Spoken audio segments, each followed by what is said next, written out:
Syria में एक बार फिर हयात तहरीर अल शाम यानी HTS की वापसी होती दिख रही है। इस गुट ने सीरिया की सेनाओं को खदेड़ते हुए अलेप्पो में प्रवेश कर लिया है। ऐसे में सीरिया सरकार के लिए ईरान, रूस और हिजबुल्लाह के बिना HTS का सामना करना मुश्किल दिखाई दे रहा है। अगर सीरिया की सेना ने इस गुट का सख्ती के साथ सामना नहीं किया तो आने वाले समय में सीरिया के कई और शहरों पर भी कब्जा कर सकते हैं, लेकिन सीरिया के लिए अकेले HTS को हराना संभव नहीं है। बता दें कि 29 नवंबर को सीरिया में जिहादी समूह हयात तहरीर अल शाम और सहयोगी तुर्की समर्थित गुटों ने उत्तर पश्चिम में सरकार के कब्जे वाले इलाकों पर हमला किया। इससे सीरिया में 2020 के बाद से सबसे भीषण लड़ाई शुरू हो गई है।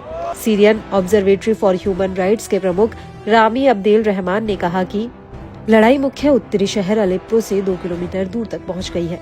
अलेप्पो शहर के लिए कई स्थानों पर विस्फोट की भी खबरें हैं। इसे सीरिया की बशर अल असद सरकार के लिए बड़ा खतरा माना जा रहा है। क्या ईरान, रूस और हिजबुल्लाह सीरिया को बचा पाएंगे? बता दें कि ईरान, रूस और हिजबुल्लाह ने सीरिया के गृह युद्ध को पलटने में अहम भूमिका निभाई थी, लेकिन उत्तर पश्चिम में इदलिब पर अभी भी अल-कायदा और तुर्की समर्थित आतंकवादियों का नियंत्रण है। 2020 से रूस तुर्की समझौते के तहत इस क्षेत्र में नाजुक युद्ध विराम हुआ था, लेकिन हाल के महीनों में सीरिया की स्थिति खतरनाक हो गई है।